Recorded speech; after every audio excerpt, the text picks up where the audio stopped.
Muita gente acha que conhece o Darth Vader, não é? Aquela figura imponente, o terror da galáxia. Mas olha, isso é só a pontinha do iceberg.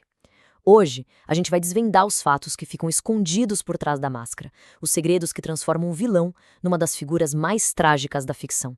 Então se prepara, porque a história que a gente vai contar é muito, mas muito mais sombria e complexa do que você imagina. Essa frase, ela ecoa pela galáxia como um símbolo de poder absoluto. É a personificação da intimidação, é a voz do Império. Ele não é só um Lord Sith, ele é a arma do Imperador, uma força implacável que esmaga qualquer um que ouse ficar no caminho, com uma calma que chega a ser aterrorizante. Essa é a imagem que todo mundo aprendeu a temer. Mas essa é a questão principal, né? O que realmente existe por trás daquele capacete icônico e da respiração mecânica? Quem é o homem dentro da máquina? É aqui que a história começa a ficar realmente interessante. Então vamos mergulhar a fundo nisso. O nosso primeiro fato já revela uma verdade bem chocante. A vida de Darth Vader não era sobre poder, mas sim sobre dor. Ele vivia numa prisão de carne e aço, uma existência que era definida por um sofrimento constante e, assim, inimaginável. 24 horas por dia, 7 dias por semana. Para o Darth Vader, a dor não era algo que acontecia de vez em quando. Era o estado natural dele, uma companhia inescapável que estava ali a cada segundo da sua vida. E aqui está o ponto crucial. Aquela armadura imponente não foi projetada para ser o auge da tecnologia, não. Ela foi intencionalmente projetada pelo Imperador para ser uma prisão. Cada componente foi feito para ser desconfortável, ineficiente, uma tortura diária, um lembrete físico da sua derrota para Obi-Wan e da perda de tudo que ele amava. E o que é realmente genial aqui é como cada falha foi calculada. O som do respirador não era só para intimidar, era alto e difícil, forçando Vader a se lembrar que dependia da máquina a cada respiração.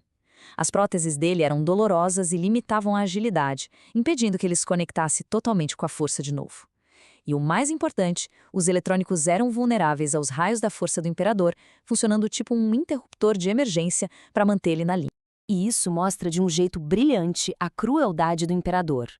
Toda a dor e a raiva do Vader eram canalizadas para o lado sombrio, mas não só para esmagar os inimigos. Ele precisava usar a força o tempo todo só para manter funcionando os sistemas defeituosos que o mantinham vivo.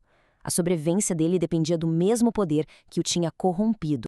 Então, como é que o Vader canalizou essa agonia sem fim? Bom, ele a transformou numa arma, se tornando o impiedoso punho do Imperador, uma ferramenta forjada no terror mais puro que existe. A cor de um sabre de luz Sith não é natural.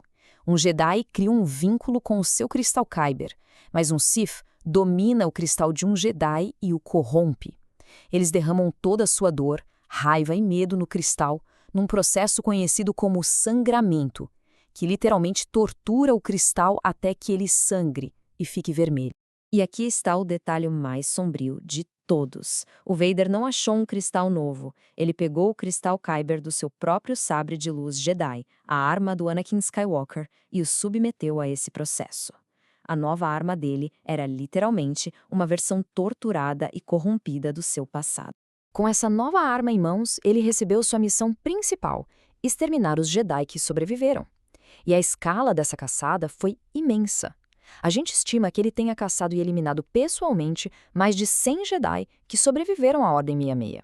Ele se tornou o executor do Grande Purgo Jedi, e ele não caçava padawans assustados. Os alvos dele eram mestres e cavaleiros Jedi experientes. Essa campanha brutal pela galáxia foi o que realmente cimentou a lenda do Darth Vader como um pesadelo vivo. Ele era a arma perfeita do Imperador, o símbolo do poder dele. Mas será que ele era totalmente leal? Como todo Sith, o Vader entendia a natureza do poder, o que nos leva a um segredo bem sombrio. Pois é, no universo Legends, o Vader seguiu a tradição Sith à risca. Em segredo, ele treinou um aprendiz incrivelmente poderoso, conhecido como Starkiller, com um único objetivo. Juntos, eles derrubariam o Imperador Palpatine.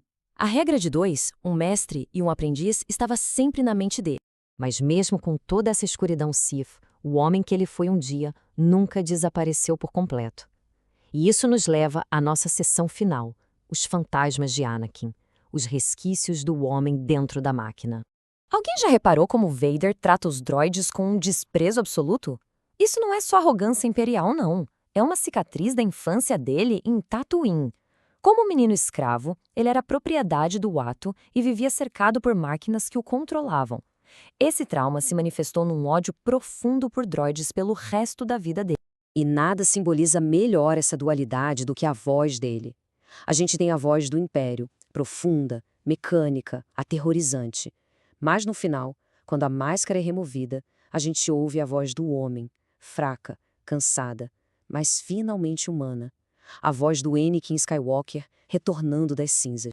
A localização da fortaleza pessoal dele não foi coincidência.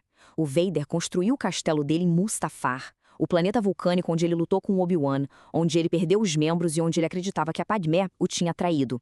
Ele escolheu viver no epicentro da sua maior dor, usando isso como um ato de penitência e para aprofundar seu poder no lado sombrio. Como o próprio Vader admitiu, ele retornou àquele lugar para focar na dor e, o mais importante, para se lembrar dela, da Padmé. A obsessão dele por ela nunca morreu, e Mustafar era um memorial sombrio desse amor perdido. E essa dor, essa penitência toda, culminou no seu último ato, o que nos leva à sua redenção final, um único momento de pura luz. E este é, talvez, o fato mais poderoso e comovente de todos.